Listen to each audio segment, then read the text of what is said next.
시, 시작하도록 하겠습니다. 오늘은 예고해 드린 바와 같이 제 3라운드 이제 2강이 되고 25강입니다. 바다 저자 전문가와의 대화 25강이 됩니다. 오늘은 정말 오늘 안 들으면 많은 분들이 좀 후회하실 거예요 아마. 일본 물류 산업의 흐름에 대해서 판토스 일본 대표로 계시는 공광기 대표께서 발제를 해 주시겠습니다.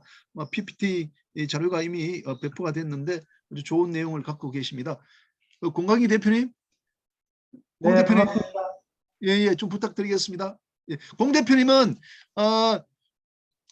제가 알기로는 이제 인천의 해사고등학교 졸업을 하시고 항해사로서 성선 생활을 하시다가 한국해양대학교에 또 들어가셔서 그 다음에는 이제 물류산업에 좀 봉사를 하시면서 이제 판토스 일본 대표까지 이제 올라가신 아주 진정한 해운 물류인이십니다. 부탁드리겠습니다.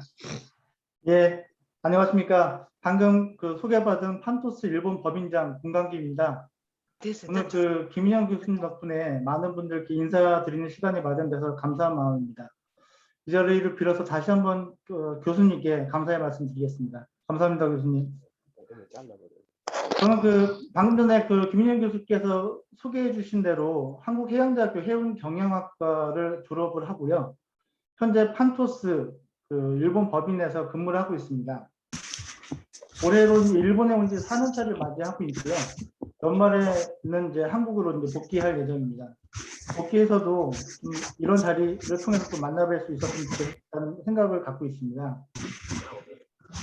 이런 식의 김인영 교수님께서 김인영 교수님 덕분에 제가 일본에서 근무하면서 겪은 일본 물류의 현황과 분야별 특이점 등을 여러분들과 같이 얘기해 볼 수 있는 시간이 좀 마련돼서 큰 영광으로 생각을 하고 있습니다. 오늘 말씀드릴 내용은 크게 순서는 먼저 일본 물류의 특징부터 말씀을 드리도록 해보려고 합니다. 일본 물류에 대해서는 저보다 더 많이 자세히 잘 알고 계신 분들이 많이 계시겠지만 제가 4년 가까운 시간 동안 지내면서 보고 배운 시황에 대해서 여러분들과 같이 얘기해보는 시간을 가지려고 합니다. 여기 이제 대부분 다 해운업 관련된 업을 많이 하고 계신 분들이 많은데요. 저는 해운뿐만 아니라 전체적인 물류 전반에 대한 사항에 대해서 오늘 얘기를 좀 해보려고 합니다.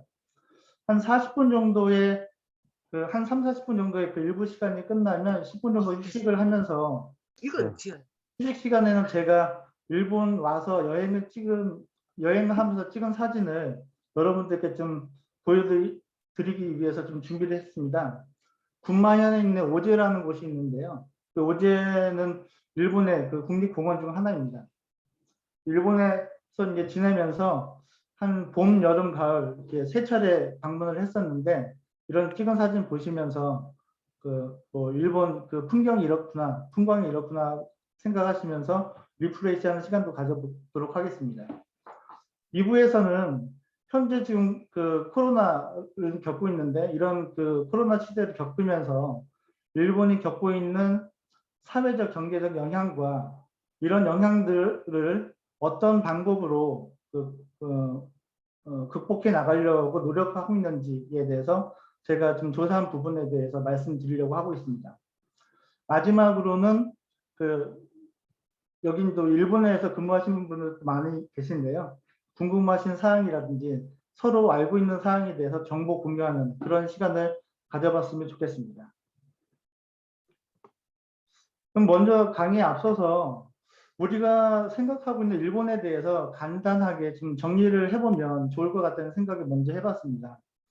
여기 지금 참여하시고 계신 분들이 대학생부터 해운업에 종사하신 지 40년 이상 되신 분들 이렇게 굉장히 다양한 분들이 계시기 때문에 먼저 일본에 대한 정리를 먼저 해보고 난 다음에 일본 물류에 대해서 특징이라든지 경쟁력에 대해서 말씀드리면 좀 더 이해가 쉬울 것 같아서요. 일본은 어떤 나라인가에 대해서 좀 생각해 보면 딱 떠오르는 것이 그런 것들이 있습니다. 일단 세계 경제 3위의 나라이고요. 물류 시장 규모가 380조 원에 이르는 큰 나라입니다. 우리나라와는 상호 협조를 해야 된다는 것을 잘 알면서도 서로 이제 경계를 늦추지 않는 그런 관계에 있고요. 또 일본이라는 나라가 전통을 굉장히 중요시하지 않습니까? 그러다 보니 오래된 맛집, 그러니까 노포들이 굉장히 많고 굉장히 프로세스를 중요시 하는 경향이 있고요. 그런 또 프로세스를 통해서 만든 자동차에 대한 전 세계적인 신뢰도가 굉장히 높은 나라. 또 기초과학이 굉장히 강해서 노벨상을 아시아에서 가장 많이 수상한 나라이고, 이런 그 기초과학을 통해서 만든 원료라든지 반도체 장비 이런 것들을 많이 파는 나라, 이런 것들로 일본을 간단하게 표현할 수가 있을 것 같습니다. 또는 일본은 자연과 문화가 굉장히 풍요로운 나라입니다. 유네스코가 지정한 세계유산은 특성에 따라서 문화유산과 자연유산, 복합유산 이렇게 세 가지로 분류할 수가 있는데요. 2015년 기준으로 해서 전 세계에 등재되어 있는 문화유산은 총 1031건이라고 합니다. 이 중 국가별로 나눠보면 이탈리아가 51개, 중국이 48개, 스페인이 44개 정도를 갖고 있고, 그 뒤로는 프랑스 41개, 독일 40개, 인도 32개 이런 순으로 좀 되어 있다고 합니다. 대체로 보면 문명의 발상지인 나라들하고 또 예전에 좀 침략 전쟁을 많이 한 나라들, 이런 나라들이 좀 상위권을 차지하고 있는 것 같습니다. 우리나라에는 참고적으로 12개 있고요. 북한에는 2개가 등록되어 있는 걸로 나와 있습니다. 일본은 1993년 효고현에 있는 히메지성 등 3건 정도가 세계유산에 등재되면서 처음 등록이 되어 있었고요. 현재는 19건의 세계유산과 4개의 자연유산이 등록되어 있는 것으로 좀 파악되었습니다. 이런 일본 문화유산과 자연유산이 많은 일본이지만 또 지정학적으로 태풍의 길목에 있어서 매년 태풍에 대한 큰 피해를 입고 있고요. 또 구조론이라는 이론에 있는 그 대륙운동의 결과로 생긴 열도인 관계로 해서 지진이라든지 자연재해들이 많이 그런 흠이 있는 것도 사실입니다. 이런 지진 피해로 가장 또 유명한 것은 저희가 역사책에서 배웠던 1923년 관동 대지진인데, 사실 물리적으로 보면 일본에 가장 큰 영향을 준 것은 제가 생각하기에는 1995년에 있었던 진도 7.2의 고베 대지진이라고 생각합니다. 이 고베 대지진으로 해서 일본 물류가 수년 동안 큰 어려움을 겪었고, 그 대안으로 우리나라의 부산항이 급부상하는 결과가 좀 발생했다고 생각을 하고 있습니다. 지금도 세계 유수의 항만 투자 회사가 일본에 투자를 많이 하지 않는 그런 이유 중에 하나가 또 이런 지진에 대한 리스크 때문이라고 생각합니다. 오늘은 이러한 자연 재해 혹은 지정학적 경제적 위치에 대한 장단점을 갖고 있는 일본의 물류는 어떤 특징을 갖고 있고 또 어떤 경쟁력을 갖고 있으며 현재 어떤 상황에 직면했는지를 살펴보고요. 우리가 타산지석으로 삶을 만나는 것은 어떤 게 있는지 생각해보는 시간을 가졌으면 좋겠습니다. 오늘 굉장히 많은 분들이 참석을 하셔가지고 살짝 긴장이 많이 되는데요. 사실 현상을 바라보는 그 관점에 따라서 다양한 의견이 좀 존재할 수가 있고요. 제 관점에서 일본의 상황을 정리한 것이니까 혹여나 이견이 좀 있으시더라도 이쁘게 좀 봐주셨으면 좋겠습니다. 자, 그럼 본격적으로 시작을 해보도록 하겠습니다. 일본의 물류의 특징과 경쟁력을 좀 나눠서 좀 생각을 좀 해봤으면 좋겠다는 생각을 했고요. 먼저 특징에 대해서 한번 생각을 좀 해보고자 했습니다. 일본은 여러 가지 이제 운송 분야가 물류 분야가 있을 텐데 그 중에서 크게 그 시장을 운송, 그리고 창고, 그리고 국제물류 이렇게 좀 세 가지로 좀 나누어 봤습니다. 그 중에서 그 운송을 국내 운송과 국제 운송 이렇게 좀 나눠 봤는데요. 국내 운송의 그 특징을 보면 그 오츠나카라는 물류 대리 회사를 많이 좀 사용하고 있는 것으로 좀 파악이 됐고요. 매년 국내 운송은 5% 이상의 큰 성장을 좀 이루고 있습니다. 최근에는 이커머스의 성장으로 해서 택배 시장이 굉장히 큰 성장을 좀 이루고 있는 그런 과정에 좀 있는 것으로 파악이 되었습니다. 국제 운송 분야를 보면 일본계 글로벌 물류회사 일본 통운이라든지 긴테츠에서 좀 많이 주도를 하고 있고, 해상 분야는 그 메인 포트보다는 피더 포트로 유럽 및 미주 지역으로 가는 그 라우트에 있어서 트랜지트 타임이 약간 더 긴 그런 핸디캡이 좀 존재하고 있는 것으로 파악되었습니다. 항공 분야는 일본이 이제 한국이나 중국 대비해서 처리 물동량이라든지 이런 것들을 많이 떨어지고 있는 그런 상황으로 좀 파악이 됐고, 그 전체적인 물류, 국제 물류 분야에 있어서 20년 9월 현재 일본은 수출은 22개월, 수입은 17개월 연속 물동량이 좀 하락하고 있는 그런 상황입니다. 물론 이 시점에 그 팬데믹이라는 영향도 좀 있었지만 그 이전부터도 수출인 물동량이 좀 더 조금씩 감소하고 있는 그런 추세에 있었다고 보시면 좀 될 것 같습니다.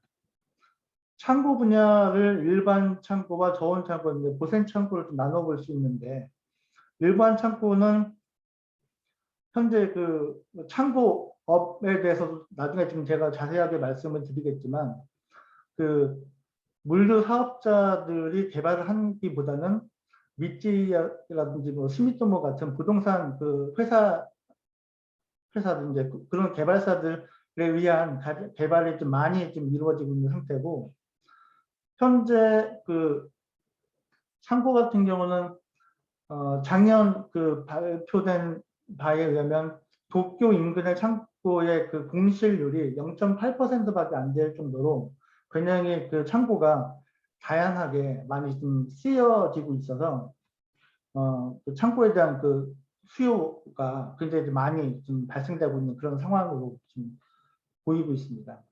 그리고 포워딩 분야를 말씀드리면 그 로컬 기업, 그러니까 일본 내에서 자생적으로 생겨난 로컬 기업 혹은 대기업의 물류 자회사들이 이런 그 주도하고 있는 시장을 좀 파악이 되었고요.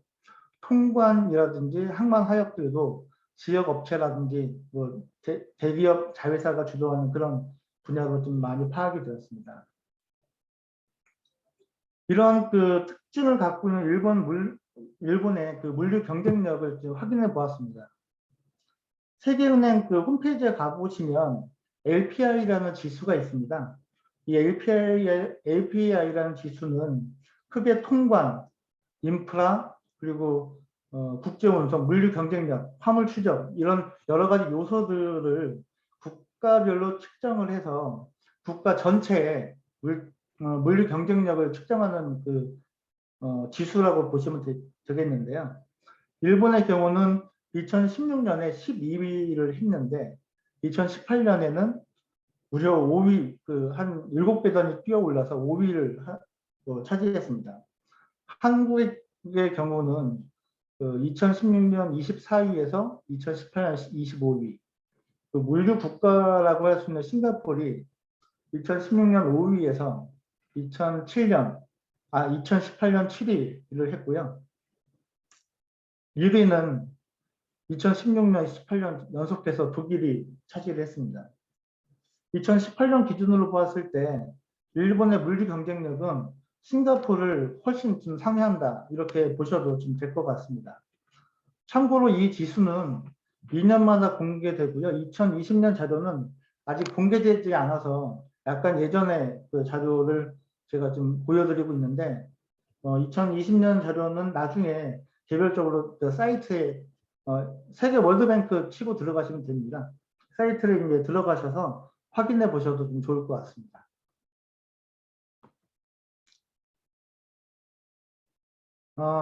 일본의 그 물류 특징 경쟁력 부분에 있어서 해운 쪽을 제가 좀 살펴보았습니다. 일본 해운은 크게 그 니혼 유센과 쇼센 미치, 카와사키 키센 이 세 개 회사가 거의 뭐 좌지우지 하고 있다라고 좀 제가 보기엔 좀 파악이 되었습니다. 이 세 개 회사가 일본 내 준대형선사의 지분도 많이 갖고 있고, 그리고 해외 컨테이너 선사인 그 디얼라이언스에 소속되어 있는 ONE의 지분도 각각 회사가 그 38%, 31%, 31% 이렇게 가지고 있어서 이 회사의 영향력이, 이 세 개 회사의 영향력이 일본 전체 그 해운 쪽에 차지한 영향이 굉장히 큰 걸로 좀 파악이 되었습니다.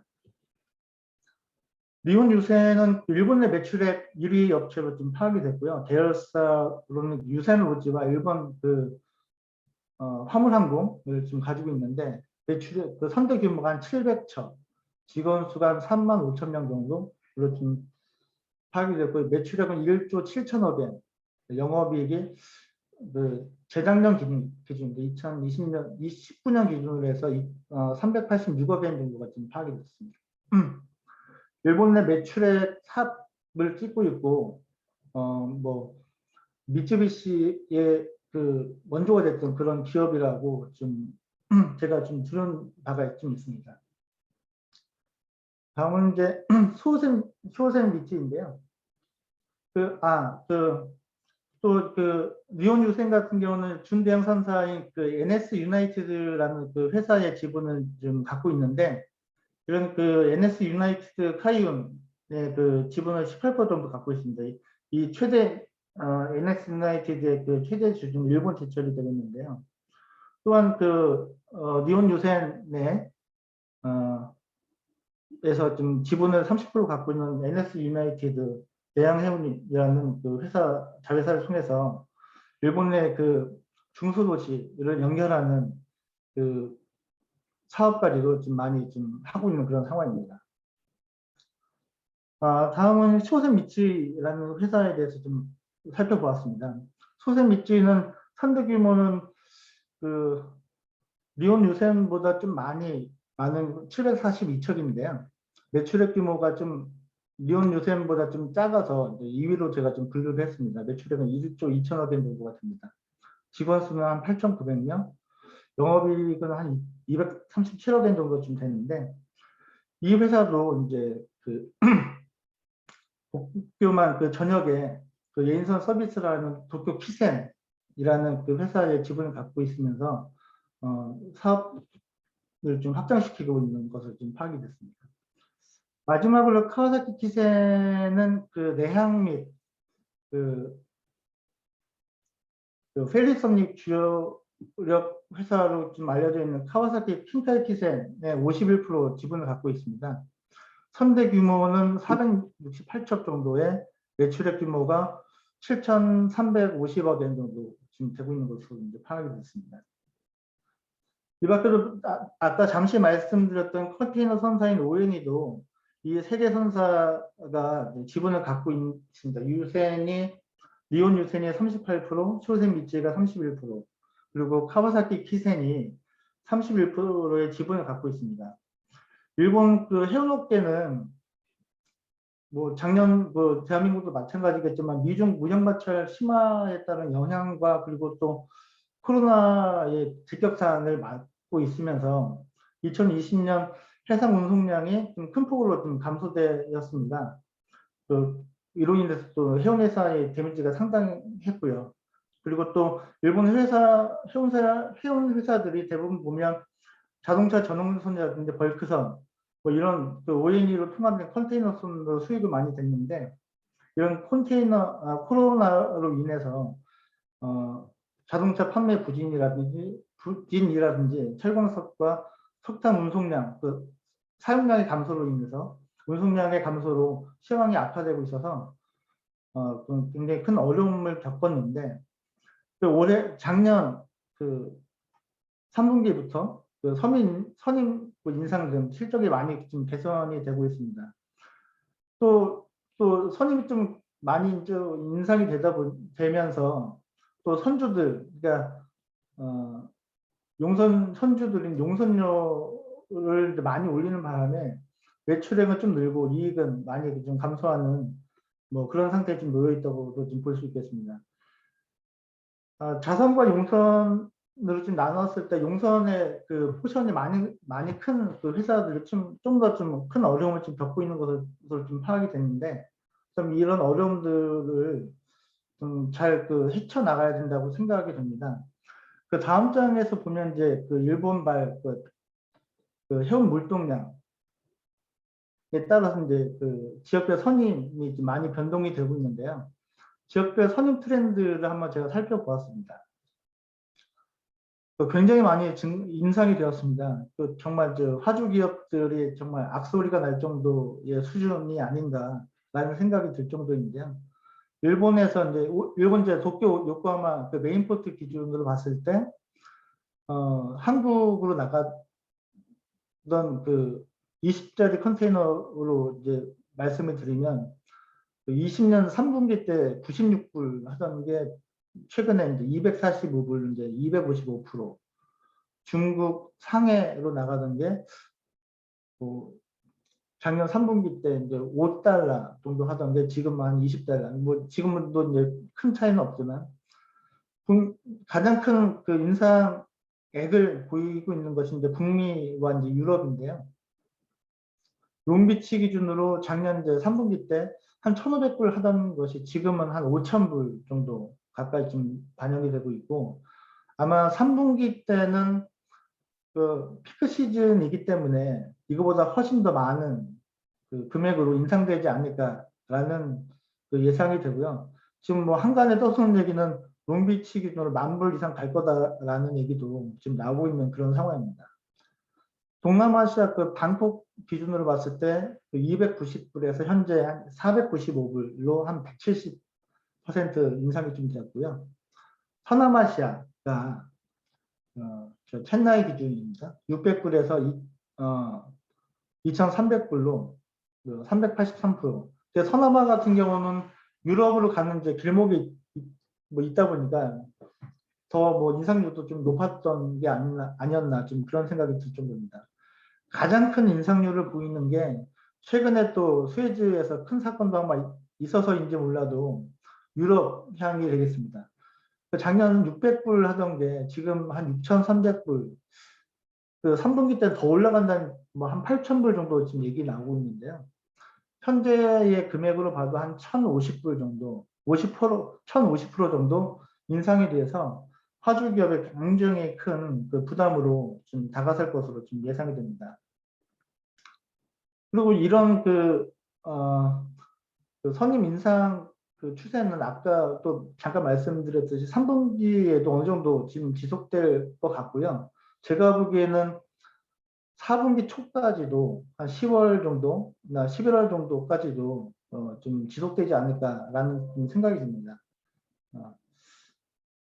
근데 또 아까 제가 잠깐 또 말씀드렸듯이 이런 그 선임이 인상이 되면서 선주님들께서 이제 같이 용선료를 인상하시다 보니까 그 용선을 많이 운영하고 계시는, 그러니까 자산 대비 용선을 많이 운영하고 계시는 선사들 입장에서는 용선료가 좀 많이 인상이 돼서 오히려 뭐 사실인지 모르겠지만, 아직 뭐 경영 실적이 발표가 안 됐기 때문에 사실인지 모르겠지만 경영이 오히려 더 악화가 됐다, 이런 말씀도 좀 들리고 있는 그런 상황입니다. 하여튼 뭐 그 선주분과 그 선사분들 좀 윈윈하는 그런 그 환경이라든지 이런 것들이 잘 조성이 돼서 공동의 이익을 뭐 실현할 수는 없겠지만 최선의 이익을 만들어 나가는 방법론이 좀 나왔으면 좋겠다는 생각이 좀 들 정도로 좀 심각한 상황인 것 같긴 합니다. 다음은 그 일본의 국내 운송 분야에 대해서 말씀 드려보겠습니다. 최근에 그 일본 물류의 특징을 보면 가장 큰 그 특징은 내수 물류 확대로 인한 택배 물량의 증가라고 좀 볼 수가 있을 것 같습니다. 일본은 내수 시장이 전체 GDP 한 70%를 차지할 정도로 내수 시장이 굉장히 크고 중요성이 아주 높은 그런 나라입니다. 대한민국 대비해서 일본이 아직 팬데믹 극복에 대한 경제 성장률이 좀 미진한 걸로 보이는 이유도 현재 일본은 현재도 지금 긴급사태 선언 도쿄 이외에 한 10개 도도부현이 이제 긴급사태 선언 중인데 작년 3월부터 5월까지 5월 말까지 그리고 올해도 지금 4월부터 5월까지 5월 20일까지 지금 작년 3개월 올해 2개월 정도 계속 긴급사태를 이제 발령하다 보니까 내수 시장이 굉장히 많이 위축이 됐습니다. 국제물류가 22개월, 17개월 이렇게 좀 물동력이 좀 감소가 되어도 내수 시장이 워낙에 크기 때문에 내수 시장만 원활하게 잘 돌아가도 이런 경제 성장, GDP 성장이 어느 정도 이제 뒷받침을 해줄 수 있는데 이런 긴급 사태가 장기간 이루어지다 보니까 이런 GDP 성장이 다른 선진국이라든지 이런 데 대비해서는 굉장히 복구하는 리커버리 되는 기간이 좀 많이 길어지지 않을까라는 우려가 좀 많이 되고 있는 그런 상황입니다. 이시 관련해서 지금 아까 잠깐 말씀을 드렸는데 이시 관련된 화물이 이커머스죠. 이커머스 된 화물이 현재 택배 시장의 성장을 좀 굉장히 주도하고 있는데요. 코로나로 인해서 매출 자숙이 좀 이어지고 있고 이런 사회 환경에 힘입어서 이커머스 그러니까 화물이 굉장히 취급 베이스가 계속적으로 이제 확대되고 있는 그런 상황입니다. 또 이익 확보를 위해서 배송료를 줄이고 싶은 이씨 사업자에게 위탁이 굉장히 많이 증가하고 있고 이커머스 최대 규모를 자랑하고 있는 아마존도 지역 한정 배송 사업자와 연계를 좀 강화하고 있는 그런 상황입니다. 택배 기업도 이씨 사업자와 이커머스 사업자와 협의를 넓히고 있고 일본 우편도 라쿠텐 시장 출점자 전용으로 특별 운임을 적용하고 있고 야마토 운수도 야후의 모의회사인 제트홀딩스라는 회사와 이씨 이커머스향 배송 서비스를 연계해서 관련 업무를 일괄 수탁하는 것으로 지금 준비 중에 있는 것으로 제가 지금 파악이 되었습니다. 일본 택배사는 크게 한 3개 회사가 주도하고 있다라고 보시면 되겠습니다. 아까도 택배는 아까 선사들은 제가 좀 매출액 기준으로 순서를 좀 나열을 했는데요. 택배는 아무래도 취급 건수를 기준으로 1위 업체를 얘기한 게 좋겠다라는 생각이 들어가지고 그런 취급 개수로 순위를 한번 매겨봤습니다. 부동의 1위는 야마토 홀딩스가 되겠습니다. 야마토 운수고요. 택배 시장 개척자로 일본 업체 1위입니다. 지금 취급 개수가 17억 9,992만 거의 한 18억 개 정도의 취급 물량을 갖고 있는 상태입니다. 굉장히 많은 숫자죠. 우편 부분은 2위를 하고 있는데 우편 부분은 취급 편수가 한 10억 건 정도 지금 하고 있는 것으로 지금 파악이 되었습니다. 2위가 이제 사가와 홀딩스인데요. 사실은 저희 판토스 재팬도 사가와하고 좀 거래를 좀 많이 좀 하고 있는 상황입니다. 저희가 지금 연간 한 200만 건 정도 건수를 사가와하고 지금 택배 분야로 좀 협력을 지금 진행하고 있는데요. 사가와는 전체적으로 이제 택배 분야에 대한 쉐어는 한 2위 정도를 지금 하고 있는데 취급 개수는 한 13억 1,500만 개로 지금 집계가 좀 되었습니다.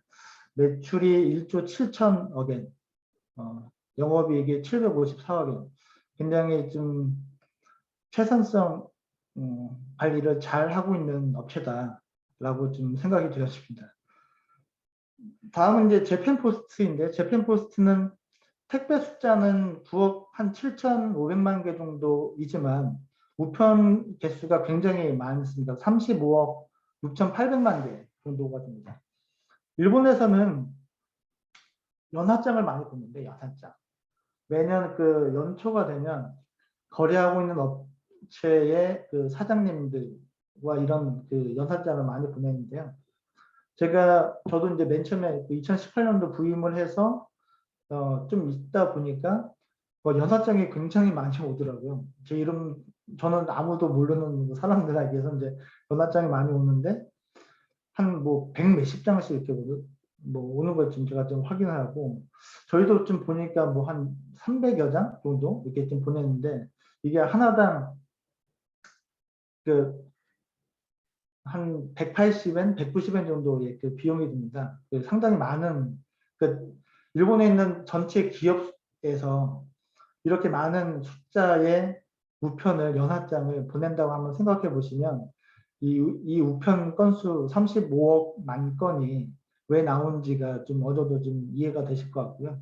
그리고 매년 일본 같은 경우 이제 4월달 기준으로 이제 회계연도가 변경이 되는데, 4월이 이제 지나면 그 대표이사와 그 임원들 변경된 또 안내 우편이 또 한 100몇십 군데에서 또 옵니다. 그런 것들 이제 보면은 그 일본 우편에서 가장 큰 그 성수기는 연초와 4월달 이 정도 되면 이제 그 굉장히 큰 성수기라고 좀 생각해 보시면 될 것 같습니다. 일본은 그 이 세계 택배 회사 말고도 그 노선 그 트럭을 노선 도라쿠라고 하는데, 노선 트럭을 하는 그 업체들이 좀 있습니다. 여러분들 뭐 잘 아시는 뭐 캥거루표, 뭐 세이노 그 운유인데요. 이 세이노에서도 택배를 좀 합니다. 이제 5위 정도 하는데 그 건수로는 한 1억 2천만 건. 뭐 야마토라든지 뭐 사가와 대비해서는 굉장히 적은 숫자이지만 뭐 절대적인 숫자 측면에서 보면 이제 그렇게 작은 숫자는 아니라고 좀 생각이 되고요. 또 후쿠야마 통운이라는 회사가 있는데 노선 트럭의 대기업이라고 좀 생각을 해보시면 되겠습니다. 이 회사도 이제 택배는 좀 합니다. 1억 한 4천만 건 정도 좀 진행을 하고 있고요. 매출이 한 3천억 엔 정도 좀 진행을 하고 있습니다.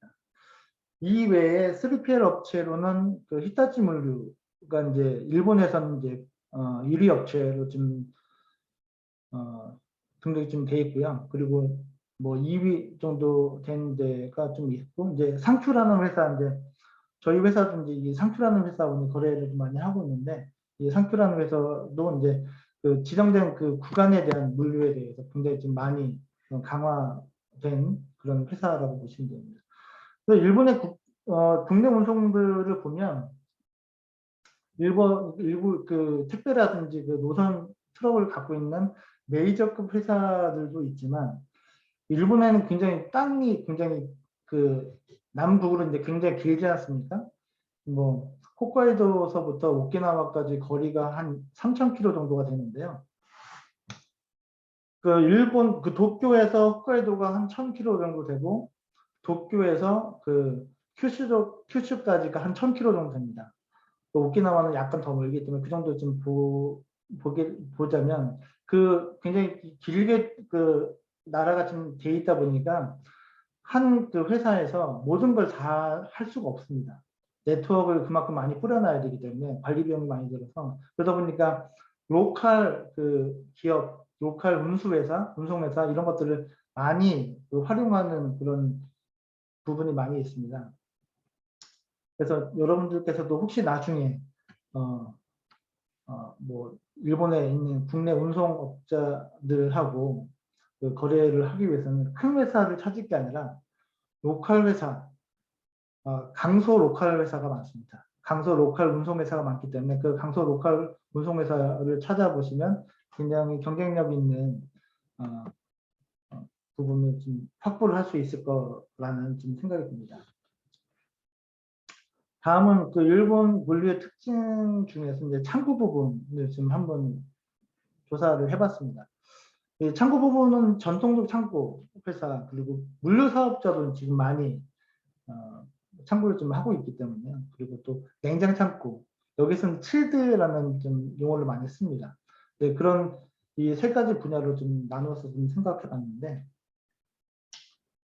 그 아까 전장에서 말씀드렸던 그 운송 부분에 있어서 말씀드렸을 때 이제 이커머스 성장을 배경으로 해서 이제 이커머스 관련된 성장이 많이 되고 있다고 말씀드렸는데요. 창고 부분도 이런 그 이커머스 성장을 배경으로 해서 물류시설에 대한 시설 확대가 굉장히 많이 뭐 지속되고 있는 그런 상태입니다. 아까 뭐 제가 주로 이제 부동산 개발 회사 위주로 좀 많이 좀 개발이 되고 있다고 말씀드렸는데요. 부동산 서비스 대기업인 JLL이라는 회사가 있는데, 이 회사에 따르면 2000년 그 3월 기준으로 해서 아까 말씀드렸듯이 이제 도쿄 인근 대형 물류 시설의 공실률이 단 0.8% 정도로 과거 최저 기록을 좀 갱신을 하고 있다고 합니다. 0.8%면 거의 남은 공간이 없다 싶을 정도라고 좀 생각을 하시면 될 것 같습니다. 저희도 지금 최근에 창고를 많이 좀 수배를 하고 있는데 창고 찾기가 너무 어려울 정도로 창고에 대한 그 공실을 찾기가 굉장히 어려운 그런 상태입니다. 또 도쿄항 인근 임대료도 이렇게 많이 이제 공실률이 좀 작다 보니까, 많이 수요가 많다 보니까 도쿄항 인근의 임대료도 평당 4,965엔으로 전년 대비해서 한 4.3% 정도 지금 인상이 좀 되었습니다. 그리고 주변 그 내륙권역의 임대료도 평당 4,022엔으로 작년 대비해서 한 1% 정도 인상이 됐다고 보시면 되겠습니다. 큐슈라든지 그 지방 쪽 도쿄권 이외의 지방 지역들도 소비 지역에 가까운 그 후쿠오카라든지 뭐 이런 큐슈 쪽 소비 지역에 가까운 지역일수록 창고 수요도 굉장히 좀 높아지고 있는 상황이어서 향후 35년 정도는 그 창고에 대한 시장 확대가 계속 될 거라는 뭐 전망도 좀 나오고 있는 상태입니다. 이 물류 사업자라고 일컬어지는 그 서드 파티 로지스틱 그 사업자들은 그 재고 관리 효율화라든지 물류 업무의 고도화가 가능한 그 자동화 그리고 대형화 이런 시설들을 많이 지금 접목을 좀 시키고 있다라고 보시면 되겠습니다. 나중에 좀 말씀을 드리겠지만 일본의 아직 IT 시설이 그다지 많이 좀 좋은 상황이 아닙니다. 그래서 현재 그 뭐 정부에서도 많은 그 지원을 하면서 디지털 트랜스포메이션 많이 좀 진행을 해보려고 좀 노력을 하는데, 워낙에 아직까지 진행된 부분이 좀 미흡해서 어느 정도 그 수준에 그 도달하려면 좀 상당한 좀 시간이 걸리지 않을까라는 좀 생각이 좀 들고 있기 때문에, 이 부분에 있어서도 좀 좋은 사업 기회가 되지 않을까라는 생각이 좀 되고 있습니다. 자, 좀 그 일부 시간을 좀 이 정도에서 좀 맞췄으면 좋겠고요. 제가 여러분들 위해서 아까 말씀드렸던 오제 그 관련된 그 자료들을 사진들을 좀 보시면서 좀 10분 정도 쉬는 시간 갖도록 하겠습니다.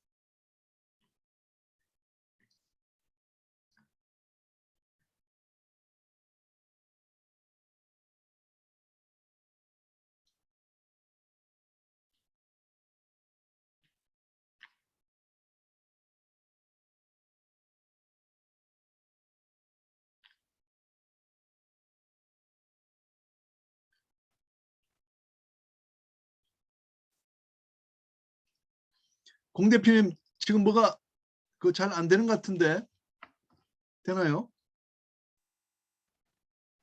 사진 좀 보여주세요. 보고 싶어요.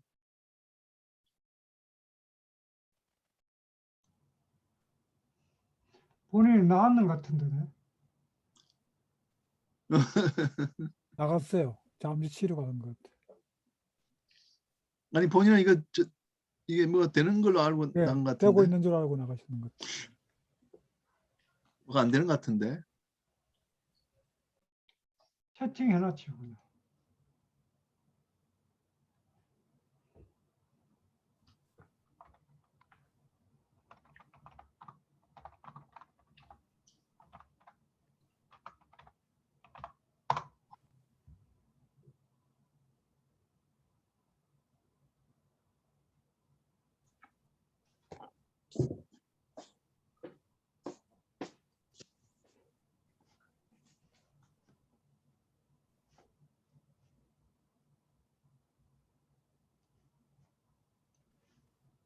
일본에 계신 분이 공강규 씨한테 전화를 좀 해야 될 것 같은데요.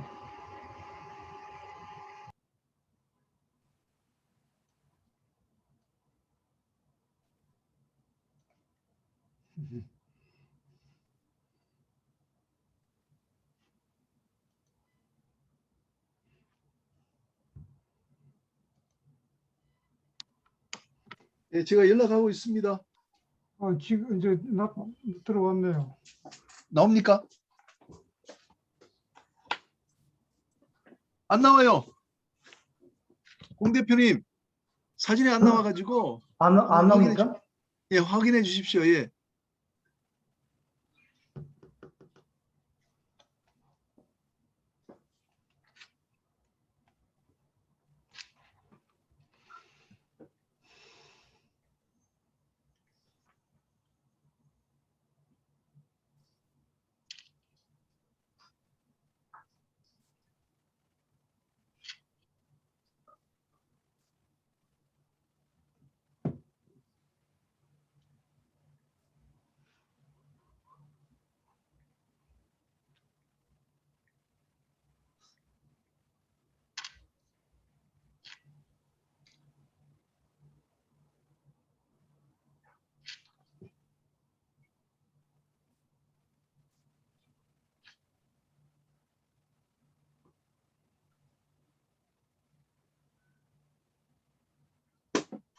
왜 안 나오지?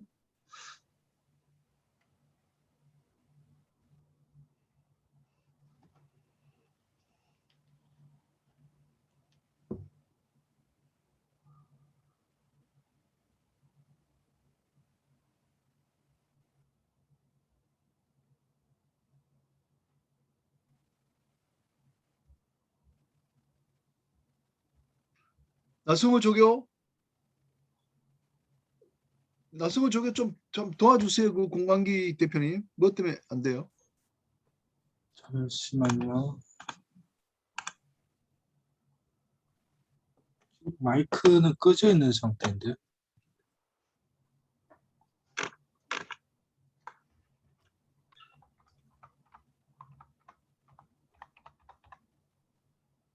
이제 나오네. 예.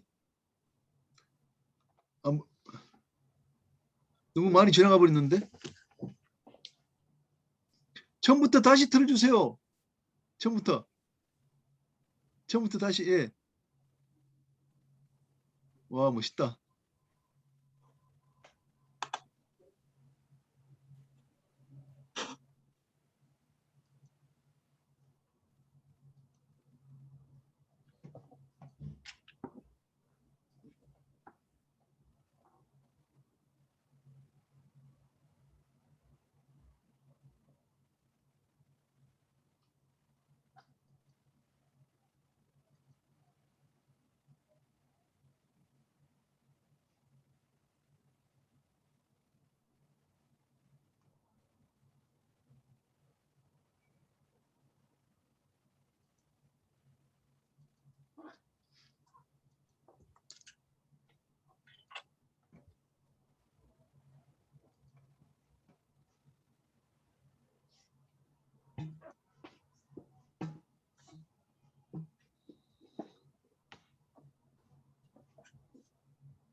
여기 이제 오제가 그 한 6월 초까지 눈이 있습니다.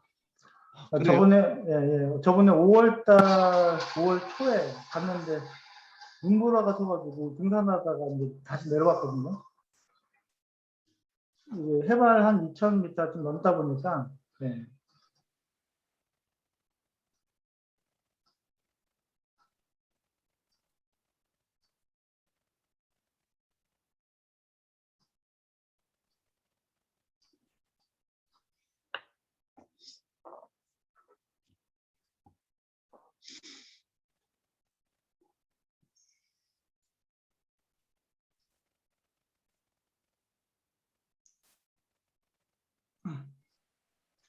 이게 이제 여름으로 이제 접어들었습니다. 이제.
예, 여기서부터가 이제 가을입니다.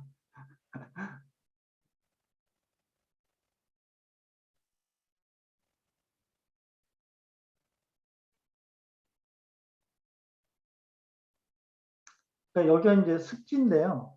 그 습지에도 이제 그 가을에는 이제 그 굉장히 노랗게 물들더라고요.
아, 여기는 이제 그 오제 앞에 있는 그 시부츠산이라는 데가 있는데요. 그 시부츠산에 올라가서 찍은 겁니다.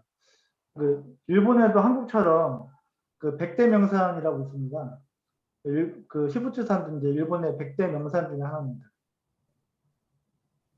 일본 와서 백대 명산 한 9개 정도 좀 올라간 것 같습니다. 후지산 포함해서요.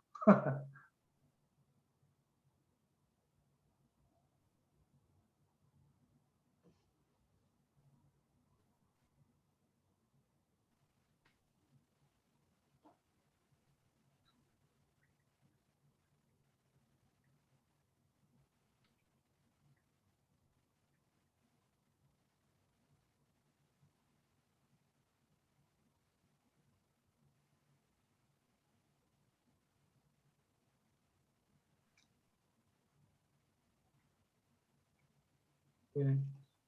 산에 올라가서 라면 끓여 먹은 것도 있는데 라면 끓여 먹은 거 이제 보여드리면 저기 식욕이 좀 땡기실 것 같아서 그건 스킵했습니다. 자, 그러면 저기 2부 바로 이어서 저기 그 일본 그 환경과 이제 경제 그 환경과 이제 변화 움직임에 대해서 말씀드릴 수. 이게 화면이 보이시나요? 예, 예. 아, 예, 예. 네. 일본은 현재 그 많은 어려움에 좀 직면해. 여보세요? 지금 저기 이걸 끄시고 화면 공유 다시 하셔야 될 것 같습니다. 예, 예, 죄송합니다.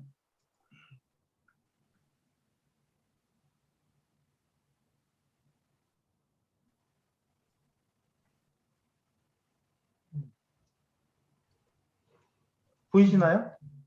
예, 예. 예, 예, 죄송합니다. 네. 일본의 그 경제 환경과 변화 움직임에 대해서 이어서 말씀드릴 수 있도록 하겠습니다. 일본은 현재 그 앞서 잠깐 말씀드렸지만 그 많은 그 어려움에 직면해 있는 상황입니다. 확진자가 그 많이 줄고 있지도 않고요. 그리고 또 백신 접종도 아직까지는 좀 현재 한 12% 정도 로 이제 아직까지 많이 여의치 않은 그런 상황입니다. 일본 전체적으로 일일 평균 2,000명 정도 이제 코로나 확진자가 지금 발생하고 있고, 또 확진자 집계라든지 그 백신 접종 한 사람 그 집계도 좀 뭐 믿기 어려우시겠지만 팩스로 지금 진행을 하고 있습니다. 이럴 정도로 굉장히 지금 IT 환경이 지금 낙후되어 있는 그런 상황입니다. 우리나라처럼 모바일 어플리케이션에 대한 그 활성화도 좀 되지 않아 있고, 또 아직까지 뭐 전자 세금 계산서를 사용하고 있지 않습니다. 도장 찍는 문화가 아직까지 많이 자리 잡고 있고, 사실 저도 좀 매월 그 마감 업무 진행을 하면서 평균 한 2,000번 정도 도장을 지금 찍고 있는 그런 상황입니다. 그래서 2025년 정도부터는 일본에서도 이제 전자 세금 계산서를 도입한다고 하는데요. 만약에 그렇게 되면 그 앞으로 한 4년 후에는 좀 더 이런 도장 찍는 문화라든지 전반적인 IT 관련된 것도 차츰차츰 좋아질 거라고 생각이 듭니다. 이 전자 계산서가 아닌 종이 계산서를 받다 보면 그에 따른 그 굉장히 많은 부가적인 업무가 발생을 합니다. 일단 저 일본 그 선법상 한 7년 정도 그 재무 전표에 좀 보관을 해야 되기 때문에 저희 회사도 그런 전표들을 보관하는 창고를 별도로 서류 보관 창고를 별도로 임대해서 사용하고 있을 정도로 좀 그런 부가적인 그 코스트가 많이 드는 상황이어서 이런 부분이 좀 빨리 좀 개선이 좀 돼야 될 것 같은데요. 하여튼 뭐 이런 것들이 조금씩 좀 개선이 되리라 좀 생각이 되고요.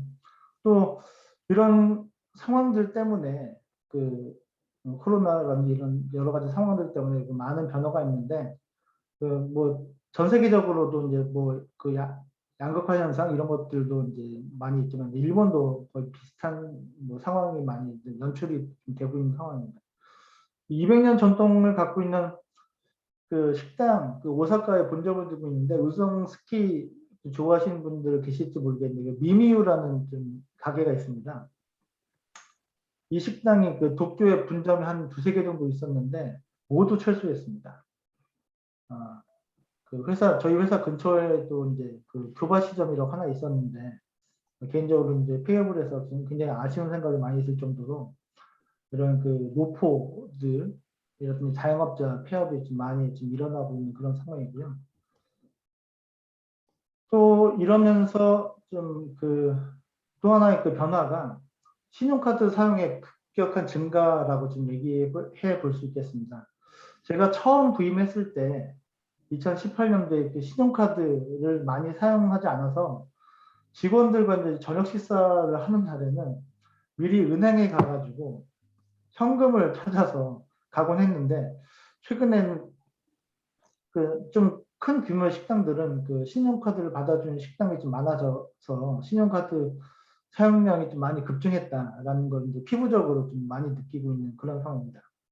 또 이런 신용카드 사용의 급증은 또 자연스럽게 온라인 시장이 급성장할 수 있는 그런 환경, 이로 인한 물류 분야에 있어서의 택배 시장이 급성장을 좀 촉진시켜서 일정 정도의 그 생태계가 좀 만들어지고 있는 상황이 아닌가라는 좀 생각이 좀 많이 들었습니다. 앞서서 제가 내륙 운송업체 성장을 보면서 알 수 있었듯이 비대면 접촉이 이제 활성화되면서 이런 그 변화를 앞으로도 급속도로 진행될 것으로 좀 생각이 되고 있습니다. 또한 그 이런 비대면 접촉의 활성화로 인해서 그리고 또 코로나로 인한 감염 예방 차원으로 진행했던 그 재택근무, 저희 회사도 지금 50% 이상 지금 재택근무를 하고 있는데요. 이런 그 재택근무를 위해서 인터넷망에 대한 투자와 개별 기업에서 또 재택근무를 하기 위한 시스템적인 개발, 이런 것들을 좀 많이 서두르고 있는 상황입니다. 그러니까 저희도 예전에 그 한 2000년대 초반, 뭐 90년대 후반 이 정도에 개별 그 주택은 그 인터넷이 뭐 잘 깔리지 않았던 거를 좀 기억하실 수가 있을 텐데요. 지금 일본이 약간 그 정도 지금 상황인데, 뭐 이코다테라고 하는데 단독주택이라든지 이런 그 집에는 아직까지 인터넷이 잘 설치가 좀 안 돼 있는 상황이어서 저희 그 직원들 재택근무 한다고 해가지고 무선 인터넷을 잡을 수 있는 기계를 사가지고 그 직원들한테 하나씩 다 나눠줘가면서 지금 재택근무를 뭐 시키고 있는 그런 상황으로 좀 생각하시면 되겠습니다. 그래서 지금 그 이번에는 이런 코로나 시대를 극복하면서 일본 물류가 어떤 변화의 움직임이 있는지를 한번 좀 말씀해 보는 그런 시간을 갖도록 하겠습니다. 일본 같은 경우는 지금 현재 그 여러 가지 이제 극복을 위한 움직임, 뭐 국가에서 뭐 이런 것들을 좀 많이 하고 있는데요.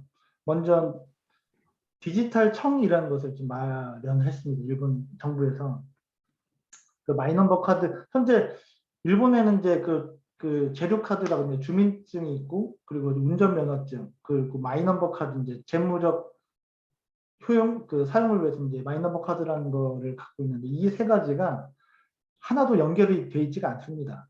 그런 상황들 때문에 그 뭐 하나를 위해서는 모든 그 증을 다 갖고 다녀야 되는 그런 어려움들이 좀 있는데요. 그나마 마이넘버 카드도 많이 보급이 안 된 상태여서 그 작년 11월, 12월부터 마이넘버 카드를 신청하면 일단 뭐 카드 회사에 뭐 포인트를 준다든지 이런 뭐 베네핏을 좀 국가에서 좀 줘가면서 마이넘버 카드를 많이 좀 보급하기 위해서 좀 노력을 좀 하고 있는 상황입니다. 일본 그 분들이 그 개인 그 사생활에 대한 그 정보가 좀 새나가지 않을까에 대한 그 두려움들, 이런 것들을 좀 많이 갖고 계신 것 같습니다. 그러다 보니까 이런 카드, 마이넘버 카드라든지 이런 것들 만드는 걸 좀 많이 좀 자제하고 계신데, 이런 것들에 대한 보급을 좀 정부에서 많이 주도를 하고 있습니다. 이런 디지털 청을 창설하는 그 취지를 좀 보면, 현재 아까 말씀드렸듯이 이제 산지대에 있는 국가 및 지자체 시스템을 통합하기 위해서 내가 직속적으로 지금 스가 총리가 이제 수장을 좀 맡고 있는데요.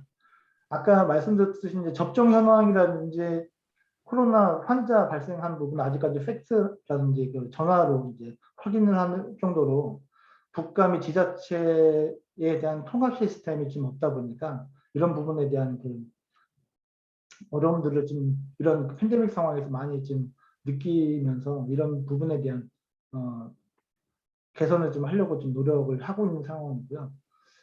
마이넘버 카드도 이제 맨 처음에 이제 2016년 최초로 이제 발생이 됐는데 내후년까지는 전 국민을 보급하는 것을 목표로 좀 해서 좀 하고 있습니다. 그 디지털 트랜스포메이션 추진은 부처라든지 지방자치단체 그리고 뭐 디지털화가 진행되지 않은 비효율적인 뭐 행정 조직이라든지 뭐 수속 극복, 그리고 아까 말씀드렸던 2025년부터 이제 전자 세금 계산서를 이제 시행하기 위해서는 이런 디지털 트랜스포메이션을 많이 좀 진행해야 된다라는 정부에서 이제 각성을 좀 많이 하고 있는 그런 상황인 거죠. 그리고 이제 두 번째가 이제 날인 폐지. 제가 정말 이것 빨리 좀 폐지됐으면 좋겠다고 생각되는데요. 정말 이제 월말에 그 도장 한 2,000번 찍다 보면 진짜 팔이 아플 정도입니다. 진짜. 그 아직까지는 이제 그 공공단체라든지 기업의 그 날인 문화가 좀 많이 남아 있는데 그 도장 문화로 인한 비효율성을 지금 제거를 하자라는 차원에서 좀 진행을 하고 있고요. 제가 뭐 저도 이제 직접 확인을 해보지는 못했지만 일본의 굉장히 큰 기업에서 도장 찍는 로봇을 개발했다는 얘기가 들릴 정도로 좀 굉장히 좀 도장 찍는 부분이 이제 일본인들에게도 굉장히 큰 뭐 스트레스인 것 같습니다. 기계를 만들 게 아니라 그거 자체를 없애버리면 되는데요. 네. 그다음 뭐 이런 거 차차 좀 없어질 것 같다는 생각이 들고요. 또 물류 이제 부분에 있어서 코로나 극복에 있어서 이제 그 이제 기업체에서 물류 관련된 개선 작업들 이런 것들은 어떻게 좀 진행되고 있는지를 좀 조사한 자료가 좀 있어서 제가 여기 좀 가져와 봤습니다.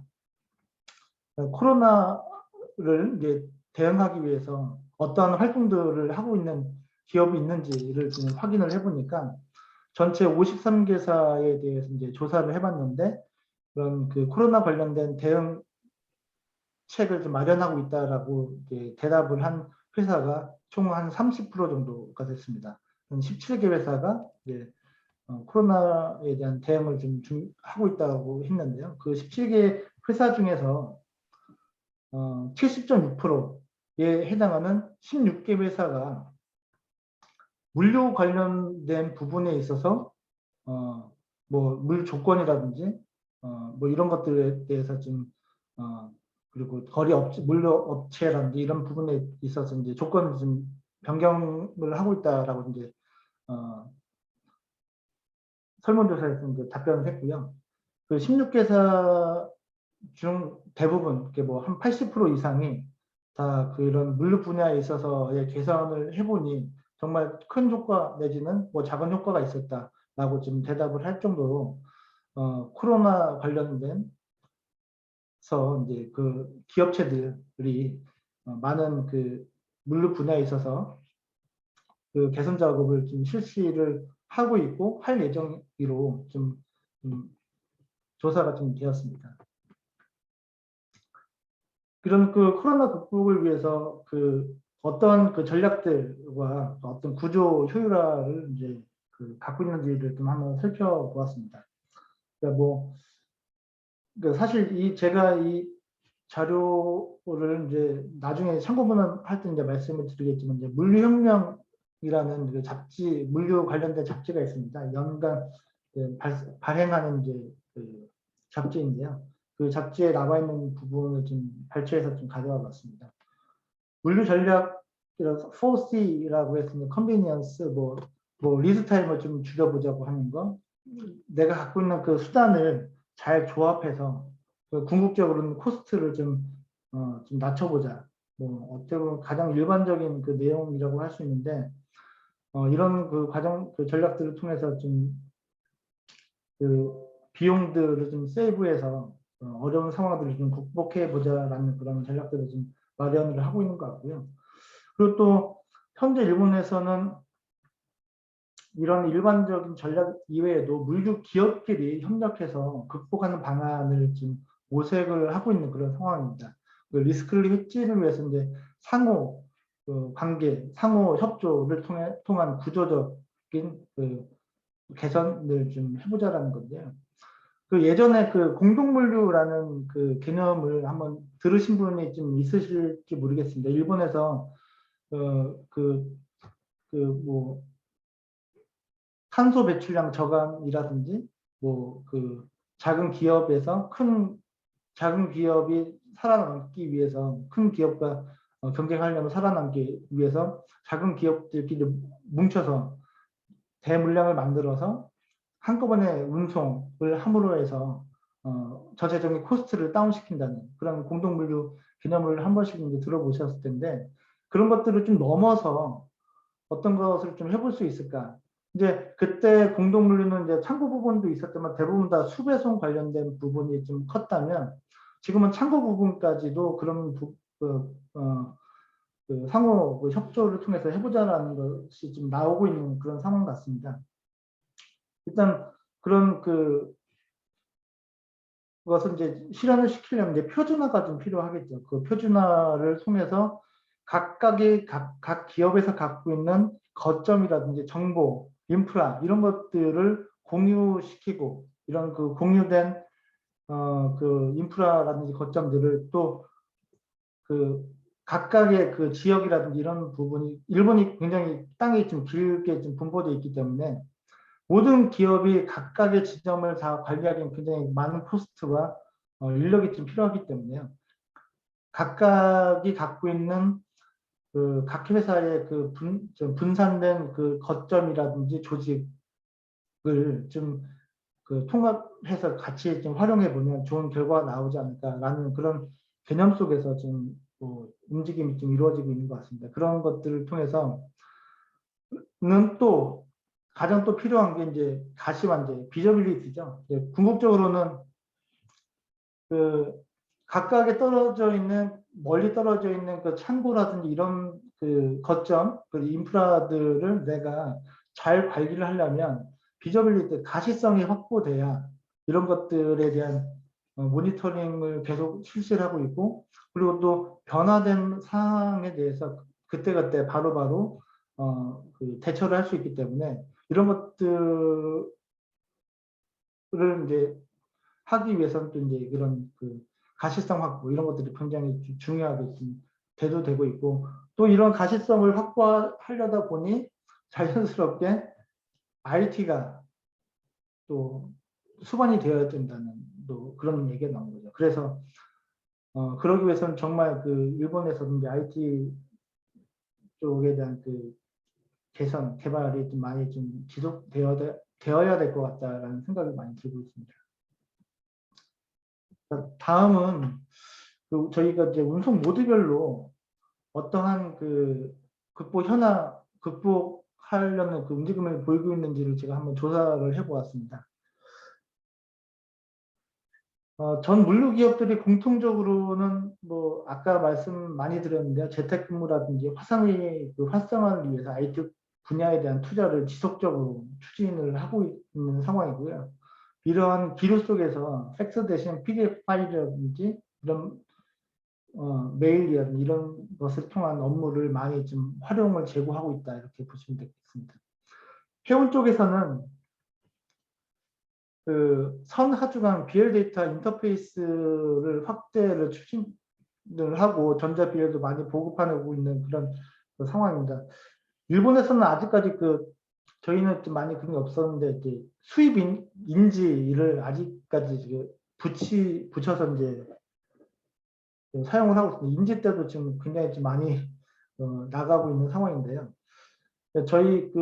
제가 사실 맨 처음에 이제 일본에 부임을 해서 BL 데이터 인터페이스로 선사에 부킹하는 것들이 너무 뭐 없는 상황이어서 뭐 사실 그런 부분에 있어서 노력을 좀 많이 했고요. 저희 회사 같은 경우는 몇몇 그 선사를 제외하고는 대부분의 선사들과 이런 그 BL 데이터 인터페이스를 통해서 전자 BL로 이제 받아서 저희가 자체적으로 이제 프린트해서 이제 사용하는 그런 방향으로 좀 많이 좀 개선을 해 왔습니다. 그리고 또 업무 프로세스 표준화도 지금 진행을 많이 지금 시키고 있는 그런 상태로 지금 보이고 있습니다. 특히나 고려해운이라든지 합학, MSC 같은 경우는 오프라인으로 부킹했을 때는 건당 3,000엔씩 어디셔널 차지를 부과하려고 좀 하고 있고 이런 것을 통해서 웹부킹 이용을 좀 장려하고 있는 그런 상황입니다. 또 항공 분야에 있어서는 또 웹을 통해서 부킹 및 견적 서비스를 이제 많이 도입을 했고요. 그 후에는 또그 현업과 마찬가지로 오프라인 업무를 지금 지양을 하고 있는 그런 상황입니다. 그 코로나 상황 속에서 그 이커머스 화물이 많이 증가하고 있기 때문에 각 그 항공사에서 이커머스 전담 부서를 좀 설치하고 있는 그런 상황이 되겠습니다. WND 좀 부분을 좀 보면 WND는 이제 웨어하우스 앤 디스트리뷰션입니다. 일본 통문에서 그 DX 추진 전담팀을 지금 수립하고 있는 상황이고 소규모 그 회사에서는 창고 운송 회사 간 가시성 확보를 좀 많이 좀 강화를 하고 있습니다. 좀 전에 제가 말씀드렸던 가시성을 확보돼야 모니터링이 가능하고 모니터링이 돼야 그때 상황에 맞는 그 대처를 할 수 있기 때문에 그래서 가시성 확보가 굉장히 그 앞으로 코로나 극복이라든지 여러 가지 그 활용적인 측면에서 굉장히 중요한 역할이 좀 될 것 같습니다. 그리고 또 입출고량에 맞춰서 인원을 조정하는, 그러니까 일본에서는 저희 회사는 대한민국은 그런 게 많이 없는데 일본 같은 경우는 파견 회사 제도가 굉장히 좀 다양하게 정착이 돼 있는 걸 제가 좀 확인했습니다. 그 일본 같은 경우는 이제 3달짜리 3개월 단위로 이제 그 고용과 이제 해고를 할 수 있는 3개월짜리 파견 사원이 좀 있고요. 그리고 뭐 인력사무소처럼 그 하루만 쓸 수 있는 파견 회사 직원도 좀 사용을 할 수가 있어서 이런 그 입출고량에 맞게 인원 조정을 굉장히 좀 유연하고 플렉시블하게 이제 할 수 있다는 그런 장점들이 일본 내에서는 좀 있는 것 같습니다. 그래서 그런 것들을 통해서 코로나를 좀 극복하려는 움직임들이 많이 있는 그런 상황이 되겠습니다. 자, 지금까지 제가 뭐 여러분들께 뭐 제가 미천한 제 그 경험과 지식을 가지고서 일본에 대해서 좀 정리한 내용에 대해서 좀 말씀을 드렸는데요. 일단 뭐 장시간 들어주셔서 굉장히 감사한 말씀 드리겠습니다. 일본은 앞서 말씀드린 바와 같이 뭐 세계 3위의 경제 대국이고 물류비 규모가 이제 380조 정도 되는 굉장히 큰 그 시장 규모를 갖고 있는 그런 나라입니다. 그러니까 세계 유수의 물류 대기업들이 일본의 물류 시장에 진입하기 위해서 굉장히 많은 노력을 했지만 실패를 대부분 했습니다. 그래서 지금 남아 있는 것은 뭐 DB 생커 정도가 세이노와 이제 그 조인트 벤처에서 남아 있는 기업 정도가 이제 돼 있고요. 돼 있는 그런 상태입니다. 일본 물류 기업과 사업 협력 형태만 지금 현재 사업을 하고 있는 그런 형태죠. 그래서 일본 왜 그런지를 좀 살펴보니까 또 일본의 그 기업 문화적인 측면 그리고 전통 그리고 관계를 중요시하는 그런 결과물이 아닐까라는 지금 생각도 많이 좀 해보았습니다. 근데 이 코로나를 겪으면서 일본 내 기업들도 많은 그 변화를 지금 하고 있는 그런 상태가 좀 되었습니다. 앞서 말씀드렸듯이 그 54개 회사 중 16개 회사가 물류 관련된 그 개선 작업을 좀 진행을 하고 있고 그 16개 회사 중에서 한 80% 정도의 회사들이 굉장히 큰 효과를 보고 있다라고 많은 변화가 좀 이루어지고 있다고 보시면 될 것 같고요. 이런 그 한 회사의 계약 형태의 구조에서 비딩 계약이라든지 IT 분야에 대한 투자 이런 것들을 많이 집중하고 있다라고 좀 보시면 될 것 같아요. 저는 김인영 교수님께서 이런 기회를 주셔가지고 이렇게 자료 정리를 하고 이제 말씀드릴 내용들을 갖다 정리를 하면서 뭐 이런 생각을 좀 해봤습니다. 아직까지 IT 분야가 약간 좀 미흡한 그 일본의 그런 IT 분야를 접목을 시켜서 일본에 좀 많은 한국에 있는 회사들이 진출을 한다면 굉장히 성장 가능성이 높지 않을까라는 생각을 좀 많이 했고요. 앞서 말씀드린 바와 같이 일본이 이제 통강, 인프라, 국제운송, 뭐 물류 경쟁력, 화물 추적 등의 뭐 기초적인 물류에서는 굉장히 좀 앞서 있지만 그 IT 활용도는 아직까지는 좀 미흡하거나 좀 낮은 수준이 아닐까 좀 생각이 좀 되어져서 이런 물류 분야에 IT를 좀 접목시켜서 사업을 좀 많이 좀 개발한다면 좋은 성과가 나지 않을까 하는 생각이 좀 많이 들었습니다. 사실 저희가 와서 좀 그 이커머스 그 화물들에 대한 그 사업을 좀 많이 좀 확장을 좀 시켰는데요. 아까 또 말씀드렸듯이 이제 택배 건수를 연간 하면 한 200만 건 정도 좀 진행을 하고 있는 그런 상태입니다. 그래서 지금 하고 있는 주요 회사들은 여러분들 많이 아시는 그 하이브, BTS 하는 그 굿즈들 좀 하고 있고요. 그리고 또 Q10이라는 이제 이커머스 회사들의 좀 물량, 그리고 에이플러스킨이라고 이제 코스메틱 하는 회사들에 대한 이커머스 물량들을 저희가 이제 창구에서 보관하고 있다가 그 일본의 배송, 사가와하고 협력을 해서 최종 고객까지 이제 그 배송을 해주는 그런 작업까지 진행을 했는데, 그런 것들에 대한 그 시장 그 상황을 잘 파악을 해서 좀 접목을 한다면 뭐 굉장히 좋은 환경이 좀 마련되지 않을까라는 좀 생각을 좀 해보게 됩니다. 늦은 뭐 이상 뭐 제 미흡하지만 제가 그 준비한 그 자료는 여기까지입니다. 뭐 늦은 시간까지 오랜 시간 경청해 주셔서 대단히 감사합니다. 감사합니다.